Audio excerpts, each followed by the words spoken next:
forgives whoever He wants. Rasulullah ﷺ was injured in Uhud.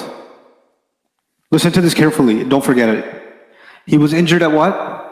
Uhud. He was injured in his face in 3 different places, and the arrow or the spears actually penetrated through the helmet into his jaw. Okay? Several of his teeth were gone, and he had to be patched up with mud so the bleeding would stop. When he fell to the ground, sallallahu alayhi wasallam, Umar bin al-Khattab thought he was dead. He was gone. And Umar bin al-Khattab lost it. He just sat on the battlefield. According to one narration, he just sat there.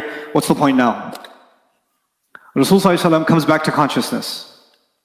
In one narration, he gets up to consciousness and says, كَيْفَ يَهْدِ اللَّهُ قَوْمًا. How can Allah guide a people that spill the blood of their messenger? Okay? How can Allah guide a people who spill the blood of His messenger? Allah immediately revealed ayat after Uhud. One of those ayat, listen carefully. لَيْسَ لَكَ مِنَ الْأَمْرِ شَيْءٌ. You have no authority whatsoever. Talking to the Prophet ﷺ. أَوْ يَتُوبَ عَلَيْهِمْ أَوْ يُعَذِّبَهُم. Whether He wants to accept their tawbah or He wants to punish them, فَإِنَّهُمْ ظَالِمُونَ. Then they are, in fact they have done great wrong.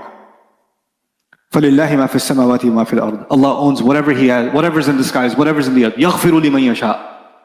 He forgives whoever He wants. يُعَذِّبُ مَنْ يَشَاءُ. He punishes whoever He wants. وَاللَّهُ غَفُورٌ رَحِيمٌ. And Allah is extremely forgiving, loving and merciful. What have we done? I haven't forgiven you, so I know Allah won't forgive you. Because until I forgive you, I know Allah won't forgive you. Don't point at anybody. Please don't. When you do that, what are you negating? And what do you think is going to happen on Judgment Day when nobody can speak? You're going to be like, excuse me, Allah, you're about to forgive this person, but I haven't forgiven them yet. So can you let them at least one weekend in the barbecue because I have an issue. You think you're going to be concerned about raising an issue about somebody else? And do you think that on Judgment Day, somebody will feel like, I don't know how he got away. I'm still mad. How can they get away? And some people live in the anxiety that someone who has done them wrong might be forgiven on Judgment Day because they've changed. They have this anxiety. This person changed, but I didn't forgive them. So why is Allah? It's not fair. Allah's going to forgive them. They got away with it. That, even to the Prophet of Allah, sallallahu alaihi wasallam, Allah told the Prophet sallallahu alaihi wasallam, you're a slave, act like it. Be a slave. Forgiveness and punishment is not yours. It's whose? It's Allah's. Stop thinking you have a say in it for anyone else. Let it go, because that's part of being a what? Being a slave. Their matter is with who?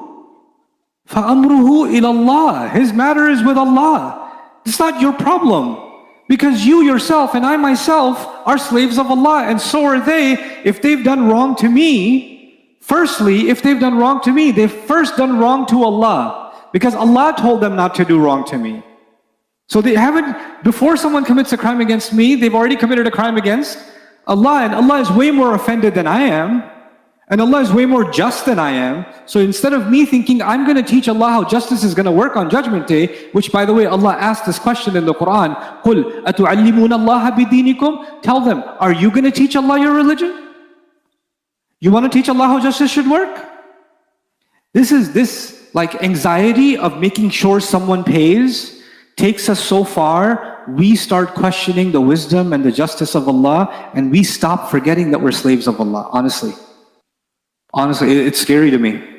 To me, it can be rooted in pain. I get it. You were wronged. I was wrong.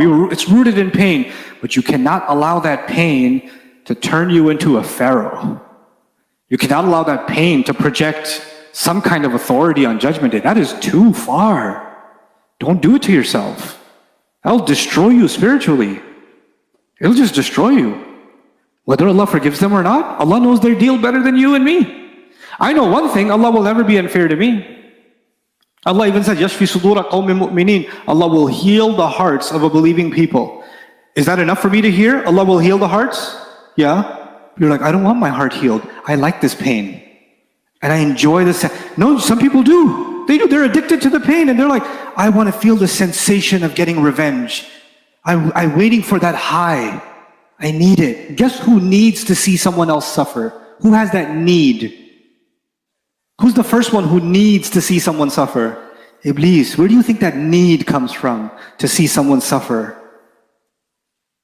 You know, shaitan has caused so much more suffering than any one of us could. A human being can only do so much wrong. Shaitan has been doing wrong since age old, right? So my desire to see shaitan suffer should be stronger than my desire to see anyone else suffer. But I never make dua, Ya Allah, throw him in Jahannam, do this to him. I just say, Ya Allah, protect me from his evil.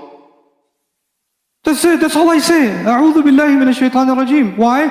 Because who's going to deal with him? That's Allah. I'm not going to stand over Jahannam and say, Ya Allah, burn him good. Yeah, right there. Yeah, that spot. Then he cried extra on that spot. Where did you get this from?